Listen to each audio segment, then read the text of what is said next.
જીવન સંદેશની online YouTube ચેનલમાં આપ સર્વનો પ્રભુ ઈસુ ખ્રિસ્તના પ્રેમી અને અજોડ નામમાં ફરીને એકવાર આવકાર કરું છું. જે વિષય પર હું અને તમે મનન કરી રહ્યા છે તે વિષય છે પ્રભુની મંડળીના સહકર્મીઓ, અને એમાં કેટલાક પાત્રો વિશે હું અને તમે અભ્યાસ કરી રહ્યા છે, અને એમાંના જ બીજા પાત્રો સંબંધી આજે હું અને તમે જોવા માંગીએ છીએ. પણ પ્રભુના વચનમાં જતા પહેલાં આવો આપણે આપણા મસ્તકો નમાવીએ અને પ્રાર્થના કરીએ. અમારા પિતા અને અમારા પ્રભુ, અમે તમારા વચનોની પાસે આવ્યા છીએ ત્યારે પ્રભુ તમે તમારા વચનોમાંથી શીખવાને માટે તમારું ડાપણ, તમારું જ્ઞાન અમને આપો, અને અમારા હૃદય અને મન તમે ખોલો તેવી પિતાજી અમારી પ્રાર્થના છે. અમારી સાથે વાત અને વ્યવહાર કરવાનું પ્રભુજી તમે ચાલુ રાખજો. પ્રભુ ઈસુ ખ્રિસ્તના નામમાં સાંભળો ને અમારો સ્વીકાર કરો. આમેન. ફિલિપીઓને પત્ર એ પાઉલ પ્રેરિતે લખેલા 13 પત્રોમાંથી 9મો પત્ર છે. જો આપણે ફિલિપીઓના પત્રના પહેલા અધ્યાયની 13મી કલમ જોઈએ તો ત્યાં એવું લખ્યું છે, કેમ કે ખ્રિસ્તને લીધે જે મારા બંધનો છે તે આખા રાજ્ય દરબારમાં તથા બીજે બધે ઠેકાણે પ્રસિદ્ધ થયા છે. ફિલિપીઓને પત્ર પહેલા અધ્યાયની 12મી અને 13મી કલમ મુજબ પાઉલ પ્રેરિત જ્યારે જેલમાં હતા ત્યારે તેઓ આ પત્ર લખી રહ્યા છે. હવે જો પાઉલ પ્રેરિતની એ મિશનરી જર્નીની વાત કરીએ તો કેટલાક સ્કોલર્સ એવું કહે છે કે તેમની મિશનરી જર્ની દરમિયાન તેઓ 3 કે 4 વાર જેલમાં ગયા હતા, અને ઘણા સ્કોલર્સ એવું પણ કહે છે કે 6 કરતાં વધારે વાર પાઉલ પ્રેરિત જેલમાં રહ્યા હતા. જો આપણે પ્રેરિતોના કૃત્યોનો અભ્યાસ કરીએ તો તેના 23મા અધ્યાયની 23મી કલમથી 26મા અધ્યાયની 32મી કલમ સુધી પાઉલ પ્રેરિત એ કાઈસરની જેલમાં છે તેવો ઉલ્લેખ કરવામાં આવ્યો છે. એનાથી આગળ જો આપણે પ્રેરિતોના કૃત્યોનો 28મો અધ્યાય જોઈએ તો તેની 17મી કલમ મુજબ પાઉલ પ્રેરિત પોતે રોમન જેલમાં છે એવો ત્યાં ઉલ્લેખ કરવામાં આવ્યો છે. અને સ્કોલર્સ એવું કહે છે કે ફિલિપીઓને પત્ર પાઉલ પ્રેરિતે તેઓ જ્યારે રોમની જેલમાં હતા ત્યાંથી તેમણે તે પત્ર લખ્યો હતો. પાઉલ પ્રેરિતે રોમની જેલમાંથી ફિલિપીઓને પત્રની સાથે સાથે બીજા 3 પત્રો પણ લખ્યા હતા, જે છે કોલોસીઓને પત્ર, એફેસીઓને પત્ર અને ફિલેમોનને પત્ર. અને આ 4 પત્રોને એ પ્રિઝન એપિઝલ, જેલમાં લખાયેલા પત્રો એ દ્વારા પણ ઓળખાવવામાં આવે છે. અને આ પત્ર પાઉલ પ્રેરિતે 61 ADમાં લખ્યો એવું પણ કહેવામાં આવે છે. મેઇન જે કારણ હતું, મુખ્ય કારણ આ પત્ર લખવાનું તે હતું ફિલિપીઓની મંડળીનો કોઈક રીતે આભાર વ્યક્ત કરવાનો, કોઈક રીતે ઉત્તેજન આપવાનું. કારણ કે આ એક એવી મંડળી છે કે જે મંડળીએ પાઉલ પ્રેરિતને અનહદ સપોર્ટ કર્યો છે. એમની એ સુવાર્તા પ્રચારના કાર્યમાં, એમનું એ ફિલિપીમાં મંડળી સ્થાપવાના કાર્યમાં જે લેમેનો હતા તેમનો બહુ અજાયબ જેવો સપોર્ટ રહ્યો છે. અને એના પછી પણ ન કેવળ પાઉલને, પણ પાઉલની સાથે સાથે જેટલા પણ સુવાર્તા પ્રચારના કાર્યમાં જોડાયેલા હતા એ દરેકને આ મંડળીએ બહુ વિશેષ પ્રકારની મદદ પણ કરી હતી. માટે આ પત્રનો મૂળ હેતુ પાઉલ પ્રેરિત એ એક થેન્ક યુ, એક ગ્રેટિટ્યૂડના ભાવ સાથે એ લખે છે. એની સાથે સાથે બીજી બધી થીમ્સ પણ ફિલિપીઓના પત્રમાં મને ને તમને જોવા મળે છે, જેમ કે ત્રિએક ઈશ્વર. એના પછીની જે થીમ છે justification by grace through faith alone, એટલે કે ફક્ત વિશ્વાસથી કૃપા દ્વારા બચાવની વાત. એના પછી બીજી એક જે થીમ પાઉલ પ્રેરિત આ પત્રમાં ખાસ લાવે છે તે છે ક્રિશ્ચિયન લાઈફ, ખ્રિસ્તી જીવન. અને ક્રિશ્ચિયન લાઈફની અંદર, ખ્રિસ્તી જીવનની અંદર પણ ઘણા બધા મુદ્દાઓને પાઉલ પ્રેરિત આવરે છે. અને જેમાંનો બહુ જ અગત્યનો મુદ્દો પાઉલ પ્રેરિત ફિલિપીઓને મંડળીને પત્ર લખતા ધ્યાનમાં લાવે છે તે છે યુનિટી અમોંગ્સ ક્રિશ્ચિયન, ખ્રિસ્તીઓમાં એકતાની વાત. અને એ જ આજનો આપણો વિષય છે, unity in church, unity among Christian. અને એ સંદર્ભમાં આજે જે શાસ્ત્ર ભાગ છે એ છે ફિલિપીઓને લખેલો પાઉલ પ્રેરિતનો પત્ર, તેનો 4થો અધ્યાય અને તેની 2જી અને 3જી કલમ હું અને તમે વાંચવા માંગીએ છીએ. નવા કરારમાં ફિલિપીઓને પાઉલ પ્રેરિતે લખેલો પત્ર, તેનો 4થો અધ્યાય અને તેની 2જી અને 3જી કલમ. ત્યાં પ્રમાણે લખ્યું છે કે હું યુવદિયાને વિનંતી કરું છું તથા સુંતખેને વિનંતી કરું છું કે તેઓ બંને પ્રભુમાં એક ચિત્તની થાય. વળી મારા ખરા જોડીદાર, હું તને વિનંતી કરું છું કે તું એ બાઈઓને સહાય કરજે, કારણ કે તેઓએ મારી સાથે, ક્લેમેન્ટની સાથે તથા મારા બીજા સહાયકારીઓ જેઓના નામ જીવનના પુસ્તકમાં છે, તેઓની સાથે સુવાર્તાના પ્રચારમાં ઘણો પ્રયાસ કર્યો છે. પર્ટિક્યુલર વ્યક્તિઓના નામ પાઉલ પ્રેરિત આ 2 લાઇનની અંદર લાવે છે. એમાં જે ખાસ નામ આપવામાં આવે છે યુવદિયા અને સુંતુખે, 2 સ્ત્રીઓનો ઉલ્લેખ પાઉલ પ્રેરિત અહીં કરે છે. આ સ્ત્રીઓ વિશેની માહિતી મને ને તમને આ 2 કલમમાં ઓલરેડી મળી ગઈ છે. નંબર 1, તેઓ પ્રભુની સેવિકાઓ છે, કારણ કે પાઉલ પ્રેરિત કહે છે કે જેઓના નામ જીવનના પુસ્તકમાં છે તેમણે બહુ જ મદદ કરી છે. આ સ્ત્રીઓ એવી છે કે જેમણે એ સુવાર્તા પ્રચારના કામમાં બહુ જ અગત્યનો ભાગ ભજવેલો છે. અને જો આપણે પ્રેરિતોના કૃત્યોનો અભ્યાસ કરીએ અને તેનો 16મો અધ્યાય જોઈએ તો તેની 11 થી 14 કલમમાં સૌ પ્રથમ વાર એ જાંબુડિયા રંગના વસ્ત્રો વેચનારી એક બિઝનેસ વુમન કે જેનું નામ લુદિયા, તેનો ઉલ્લેખ છે. અને એવું કહે છે કે લુદિયા એ ફિલિપીમાં ફર્સ્ટ કન્વર્ટ હતી કે જેણે સર્વપ્રથમ પ્રભુ ઈસુ ખ્રિસ્તનો સ્વીકાર કર્યો હતો. અને પછી ચર્ચ એસ્ટાબ્લિશમેન્ટ માટે, મંડળી સ્થાપવાને માટે પણ આ લુદિયાનો બહુ જ મહત્વનો ફાળો હતો. અને માટે આ એક સ્ત્રીએ જે રીતે પાઉલ પ્રેરિતને મદદ કરી છે, જે રીતે પાઉલ પ્રેરિતને ચર્ચ એસ્ટાબ્લિશ કરવામાં સપોર્ટ કર્યો છે, એને લઈને બીજી બધી ઘણી સ્ત્રીઓ ત્યાં સુવાર્તા પ્રચારના કામમાં અને પાઉલ પ્રેરિતને મદદ કરવાને માટે ઉત્સુક હતી અને કરતી હતી. અને એમાંની બીજી 2 સ્ત્રીઓ એટલે આ યુવદિયા અને સુંતુખે. આ યુવદિયા અને સુંતુખે જેણે પાઉલ પ્રેરિતને આટલો બધો સપોર્ટ કર્યો છે ને ફિલિપીની અંદર એ મંડળી સ્થાપવાને માટે પોતાનું બેસ્ટ આપ્યું છે, એ 2 સ્ત્રીઓ વચ્ચે અહીંયા જે પ્રમાણે લખવામાં આવ્યું છે તે મુજબ કશુંક થાય છે. એક નાની કન્ફ્લિક્ટની વાત લખવામાં આવી છે, તકરાર વિશે લખવામાં આવ્યું છે. એક્ઝેક્ટલી શું થાય છે એની માહિતી મને ને તમને બાઇબલમાં નથી મળતી, પરંતુ કશુંક થાય છે કે જેમાં એ ડિવિઝનની વાત આવે છે, જ્યાં કદાચને એ એકતાનો ભંગાણ થયાની વાત આવે છે. અને કંઈક એવું થયું છે કે જે અત્યારે પાઉલ પ્રેરિતને ક્યાંક ટ્રબલ કરી રહ્યું છે, પાઉલ પ્રેરિતને અત્યારે ક્યાંક મૂંઝવણમાં મૂકી રહ્યું છે. અને માટે પાઉલ પ્રેરિત બીજી કલમની અંદર બંનેને એક સાથે ને એક સરખી વિનંતી કરે છે. તમે જુઓ છો બંનેના અલગ અલગ નામને લઈને પર્સનલી વિનંતી એક સમાન રીતે કરવામાં આવે છે. હું યુવદિયાને વિનંતી કરું છું તથા સુંતુખેને વિનંતી કરું છું. અને પાઉલ પ્રેરિત કહે છે કે તેઓ બંને પ્રભુમાં એક ચિત્તની થાય, રિકન્સાઇલ થવાને માટે, ભેગા થવાને માટે, એક મનના એક ચિત્તના થવાને માટે પાઉલ પ્રેરિત બંનેને આહ્વાન આપે છે, બંનેને વિનંતી કરે છે. અને આપણે એ પણ જોઈએ છે કે આ જે સુંતુખે અને યુવદિયાને પાઉલ વિનંતી કરે છે એટલું જ નહીં, પણ કોઈક વ્યક્તિને કે જેમાં 3જી કલમમાં લખ્યું છે કે વળી મારા ખરા જોડીદાર, નામનો ઉલ્લેખ નથી કર્યો, પણ કોઈ થર્ડ પર્સનને પણ પાઉલ પ્રેરિત રિક્વેસ્ટ કરી રહ્યા છે કે હું તને વિનંતી કરું છું કે તું એ બાઈઓને સહાય કરજે. શાને માટે સહાય કરવાની વાત છે?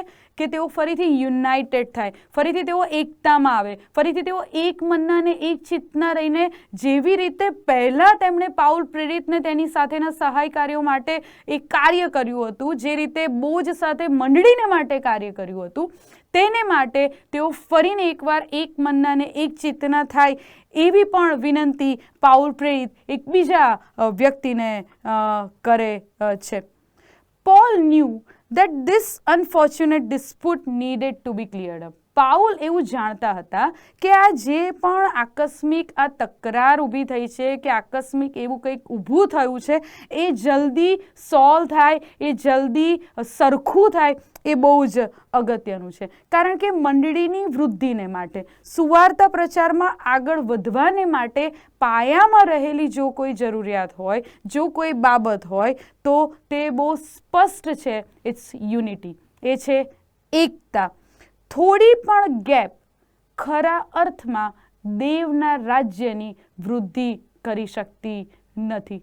સહેજ પણ ભંગાળ હશે તો જે વેગથી અને જે ઇફેક્ટથી આકાશના રાજ્યની વૃદ્ધિ થવી જોઈએ, એ વૃદ્ધિ તે થઈ શકતી નથી. માટે આટલો અગત્યનો અને મહત્વનો રોલ જે બે બાઈઓ અદા કરી ગયા છે અને કરી રહ્યા છે, તેમને એક ચિત્તના નહીં હોવાને લીધે જે કદાચને મુશ્કેલી મંડળીએ ભોગવવી પડી શકે તેમ છે, એ વિચારીને પાઉલ પ્રેરિત તેમને વિનંતી કરે છે, એકતાને માટે હાકલ કરે છે. કારણ કે ચર્ચ ગ્રોથને માટે, હું આપણી પર્સનલ મંડળીઓની, વ્યક્તિગત જે આપણી મંડળીઓ છે એની જ વાત નથી કરતી, પણ ખ્રિસ્તી સાર્વત્રિક મંડળીની પણ હું વાત કરું છું.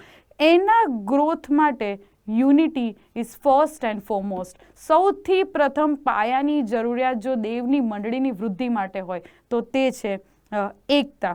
અને આઈ થિંક વાલાઓ, આ એક એવી બાબત છે કે જે હાલના સમયમાં મારા અને તમારા માટે પણ બહુ જ અઘરું છે, કે કોઈકની સાથે સુમેળ કરીને એક મનના ને એક ચિત્તના થઈને કાર્ય કરવું. ચર્ચની વાત કરીએ, કદાચને અત્યારે એવું પણ કહી શકાય કે સુવાર્તા પ્રચાર કરવાનું મારા અને તમારા માટે સરળ છે. હું અને તમે ઇઝીલી બીજી વ્યક્તિને કે જે પ્રભુ ઈસુ ખ્રિસ્તને નથી ઓળખતી, એને આપણે પ્રભુનું નામ સરળતાથી આપી શકીએ છીએ. પણ બહુ જ ડિફિકલ્ટ બાબત જો ચર્ચમાં અત્યારે રહેલી હોય ને, તો તે છે એકતા, યુનિટી. એક મનના અને એક ચિત્તના થઈને આગળ વધવાની વાત. ઇટ્સ વેરી ડિફિકલ્ટ એક્સરસાઇઝ, બહુ જ અઘરી કસરત અત્યારના સમયમાં મારા અને તમારા માટે છે આપણી મંડળીમાં. એકતાની તો કદાચ હું અને તમે વાત કરીએ છીએ કે નો વી આર યુનાઇટેડ, અમારા ચર્ચમાં તો બહુ જ યુનિટી છે, પણ અંદરખાને શું છે ને એ હું અને તમે સારી રીતે જાણીએ છીએ. મંડળીમાં પણ ગ્રુપિઝમની વાત છે. મંડળી વચ્ચે એ કોન્ફ્લિક્ટ્સ કે તકરાર કે એક જાતની કોમ્પિટિશનમાં હું અને તમે આવી ગયા છે. અલગ અલગ ડિનોમિનેશનમાં પણ આ જ બાબત જોવા મળે છે. પણ વાલાઓ, પાઉલ પ્રેરિત ફિલિપીઓની મંડળીની સાથે સાથે આજે મને અને તમને પણ એ વિનંતી કરવા માંગે છે કે બી યુનાઇટેડ ઇન ક્રાઇસ્ટ. ખ્રિસ્તમાં એક થવાનો આ સમય છે. ખ્રિસ્તમાં એક થઈને કામ કરવાનો સમય છે. You want to grow your church? શું તમારા ચર્ચની વૃદ્ધિ તમે એક્સપેક્ટ કરો છો, ઈચ્છો છો ને કરવા માંગો છો? તો યુનિટીનો બીજો કોઈ વિકલ્પ હોય ના શકે, બીજો કોઈ પર્યાય હોય ના શકે. પણ બહુ દુઃખ સાથે કહેવું પડે કે અત્યારના સમયમાં મેં અને તમે યુનિટીને બાયપાસ કરીને મંડળીની વૃદ્ધિને માટે જાણે કે શોર્ટકટ અપનાવી લીધો છે. આપણને એવું લાગે છે કે વી આર ગ્રોઈંગ પરફેક્ટલી. મને ને તમને એવું લાગે છે કે ના અમે તો બહુ જ સારું કાર્ય કરી રહ્યા છે, મારું ચર્ચ આ કરી રહ્યું છે, હું આ કરી રહી છું. કદાચ ચર્ચના વિંગ્સની પણ વાત હોય અલગ અલગ, એ પછી યુથ ફેલોશિપ હોય કે મહિલા સંગત હોય, એમાં પણ નાના મોટા કોમ્પિટિશન્સ હું અને તમે આપણી જ મંડળીમાં હોય. પણ એક વિંગને કદાચ બીજા વિંગનું કાર્ય પસંદ નથી, એક વિંગને કદાચ બીજા વિંગની એ કાર્ય પદ્ધતિ પસંદ નથી, ને ત્યાં પણ નાના મોટા કોન્ફ્લિક્ટ્સ ઊભા થયેલા છે. આપણને એવું લાગે છે, આપણે એવું સંતોષ માની લઈએ છીએ કે we are working perfectly, but we are actually not. આપણે ખરેખર એ જે રીતે કાર્ય થવું જોઈએ એ રીતે હું અને તમે કાર્ય નથી કરી રહ્યા, કારણ કે હું અને તમે એક મનના અને એક ચિત્તના નથી. અને એનાથી આગળ આપણે જોયું કે પાઉલ પ્રેરિત કોઈકને વિનંતી કરે છે, થર્ડ પર્સનને, કે તમે આ બે બાઈઓને મદદ કરો એક મનના અને એક ચિત્તના થવાને માટે. Think about ourselves. જ્યારે બે માણસો વચ્ચે તકરાર ઊભી થઈ છે, બે માણસોને કોઈક રીતનું મનદુખ થયું છે, પહેલાં કદાચ સાથે એમણે બહુ જ કામ કર્યું, પણ હવે કોઈક રીતે એમની વચ્ચે તિરાડ પડી છે, what will be our role? હું તમને કહું આપણે શું કરીએ છીએ. મે બી આપણે તકરાર વધે એવું કંઈક કરીએ છીએ. કદાચ ને એવું પણ કરીએ છીએ કે તકનો લાભ લઈને આપણી સેફ સાઈડ શોધીને આપણને ક્યાં એડવાન્ટેજ મળી રહ્યો છે, આપણને શું મળી રહ્યું છે, આપણને કશોક આમાં મહત્ત્વ મળી રહ્યું છે, એ મહત્ત્વને માટે ઘણી બધી વાર આપણે બે વ્યક્તિઓને ભેગા પણ થવા દેતા નથી. ને માટે પાઉલ એ થર્ડ પર્સન એટલે કે જેની વચ્ચે તકરાર નથી એને પણ વિનંતી કરે છે કે તારે તેમને સહાય કરવાની છે. અને એ જ બાબત પાઉલ પ્રેરિત મને અને તમને પણ કહી રહ્યા છે કે તમને કોઈની સાથે તકરાર નથી, કન્ફ્લિક્ટ નથી, ધેટ્સ ગુડ.